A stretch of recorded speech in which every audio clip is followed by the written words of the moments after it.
Salve, torcedor vascaíno, muito boa noite a todos. Hoje é dia do trabalhador, mas a gente que trabalha com o Vasco não tem como ficar feliz depois de uma atuação, uma atuação patética do time diante de um Operário, um time limitado do Operário que está jogando a Série B e amargando esse empate lá em Ponta Grossa 1-1 contra o Operário pela Copa do Brasil. Olha, meus amigos, complicado a gente vir aqui e tecer essa análise para você, porque se você pegar os meus vídeos anteriores, a gente vai falar a mesma coisa, são os mesmos ingredientes, as mesmas deficiências e nada muda, né?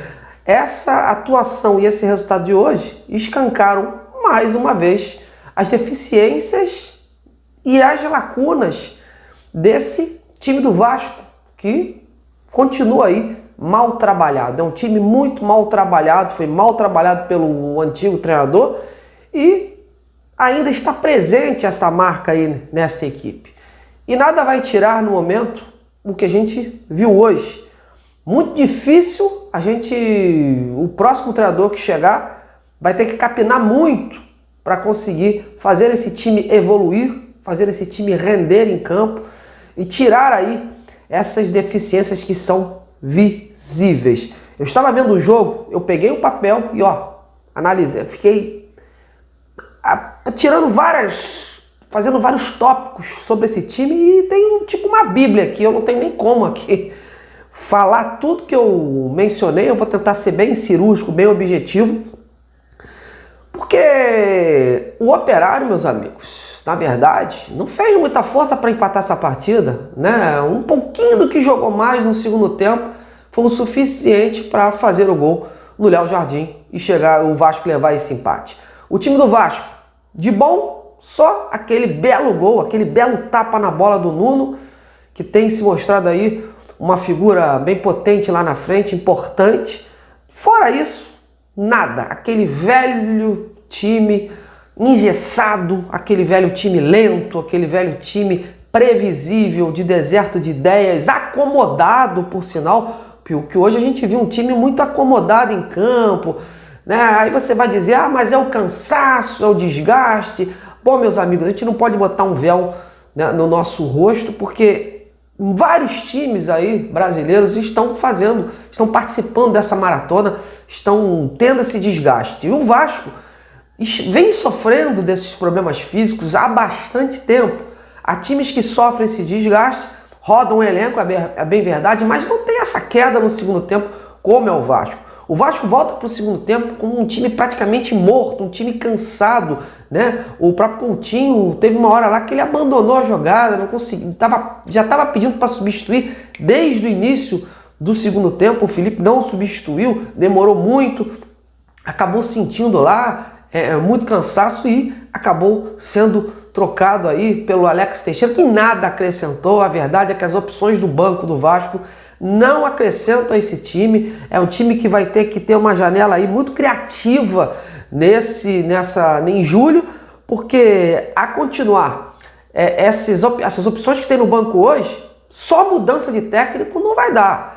O técnico ele pode sim mudar a postura do jogador, pode fazer uma evolução tática no time, uma nova metodologia, né, um novo posicionamento, injetar confiança, mas técnica, né, dos jogadores, a gente tem que ver que tem que contratar, né? Isso o técnico não interfere, ele pode até extrair a potencialidade de alguns atletas que estão em baixa, mas o Vasco vai ter que contratar. O Vasco vai ter que contratar zagueiro, o Vasco vai ter que contratar meia, o Vasco vai ter que contratar atacante, vai ter que contratar se quiser aí salvar esse ano de 2025. Um ano, meus amigos, que eu sempre digo para você, torcedor do Vasco, um ano que você não pode esperar muita coisa desse time. O Vasco está disputando aí uma Sul-Americana, está disputando uma Copa do Brasil, está aí disputando o Campeonato Brasileiro, mas não espere muito desse time, porque foi um time muito mal planejado pela diretoria, né? A diretoria não conseguiu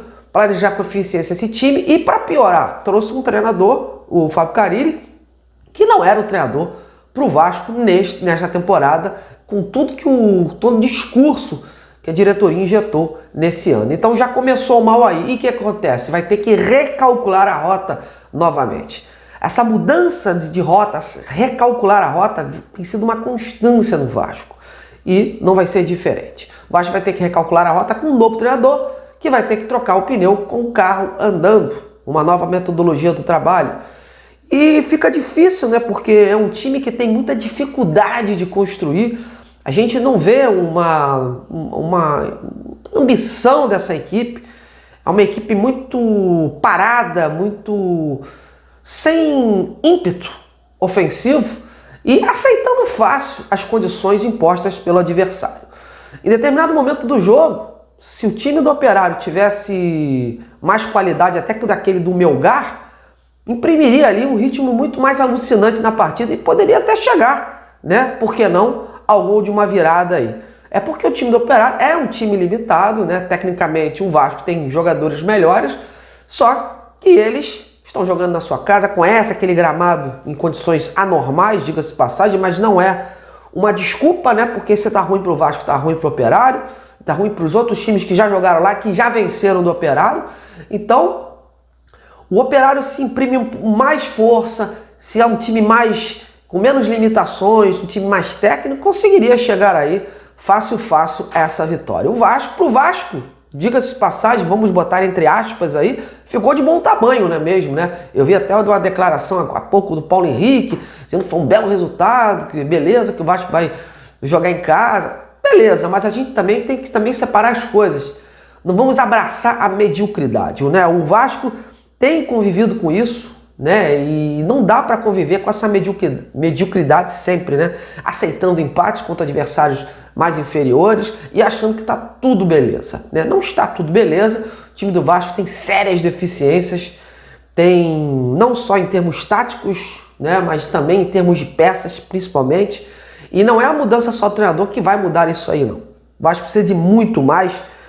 Mais uma vez, a individualidade dos jogadores vem decidindo a partida. Se o Vasco se salvou hoje, se salvou por conta de uma bobeira do Operário que fez com que o Nuno Moreira, com a sua classe, com a sua técnica, conseguisse dar aquele tapa na bola, né, de fora da área e conseguindo pegar desprevenido o goleiro do Operário. Então, meus amigos, a mediocridade não pode virar rotina no Vasco da Gama. É um time que tem muito ainda a evoluir, tem capacidade para isso, né? Porque tem jogadores ali que podem render mais. Hoje o Verratti não rendeu, Coutinho também muito menos, Lucas Piton também, Paulo Henrique a mesma coisa, muita correria, mas também não houve aí um grande jogo por parte do lateral. Enfim, o time do Vasco todo hoje, como eu falei no início desse vídeo, não dá para se salvar nada, só mesmo o gol do Nuno Moreira. E o gol do Operário, eu acho que nem o Operário acreditaria que chegaria a esse empate. Diga-se de passagem, eu acho que nem o Operário acreditaria, porque o time do Operário também estava com muita dificuldade de construir, quase assim, tinha domínio de bola, tinha posse de bola, mas não conseguia construir tanto, chegar ao gol do Léo Jardim. E numa dessas chegadas, o melhor jogador deles, que inclusive o setorista do Operário já tinha dito aqui pra gente, né, que o Bosquilha era o melhor, era o cérebro da equipe, deixou o cara jogar ali, chutar de fora da área, e aí, meus amigos, não teve como, né? É amargar esse empate aí. Mais uma vez o Vasco não consegue ganhar fora de casa, deixou a vitória correr aí, e em termos de regulamento, óbvio, tem uma grande vantagem, vai jogar na sua casa, né, com o apoio da sua torcida, com um gramado muito melhor, um time talvez um pouquinho mais trabalhado, melhor trabalhado, porque deve chegar aí um novo treinador com novas ideias. Então esse aí é um cenário que dá uma certa confiança, mas não tem mais bom futebol, né? O Vasco teve dificuldades aqui contra o Porto Cabello, teve dificuldades ano passado contra várias equipes na Copa do Brasil, equipes menores, Água Santa, enfim, e quase perdeu aí a classificação. Então não dá para comemorar antes da hora, ainda mais com esse time jogando esse futebol aí desinteressado, um futebol com nível físico muito ruim. Não sei por que a diretoria ainda não deu um jeito, né, nesse aspecto físico do time, deveria intervir nessa situação. E diga-se aí, a gente fica aí o torcedor vascaíno fica perdido, né, no meio de tantas irregularidades que tem acontecido no Vasco da Gama dentro de campo. Enfim, é um cenário muito previsível para o Vasco. desanimador. O treinador olha para o banco, não tem peças que vão dar ali um novo up num resultado, numa possibilidade, né, de mudar o rumo da partida. E agora o Vasco vai pegar o Palmeiras, um time muito melhor, né, um time com um elenco muito superior aí. Jogo lá em Brasília, mais um jogo fora de casa, fora de São Januário, porque o Vasco hoje está sendo um time caseiro, né? Então, mais um jogo fora e ainda com o Felipe, né? Porque mesmo que chegue aí um treinador até amanhã, até final de semana, não vai para o campo, né? E com essa maratona de jogos, já vai ter um jogo agora no meio da semana contra o Porto do Cabelo lá fora na Venezuela. Vai ser muito difícil nessa maratona um novo treinador chegar e mudar a cara dessa equipe. Só mesmo na parada do Mundial que a gente pode ter alguma coisa. Mas, sempre bom alertar, tem que reforçar.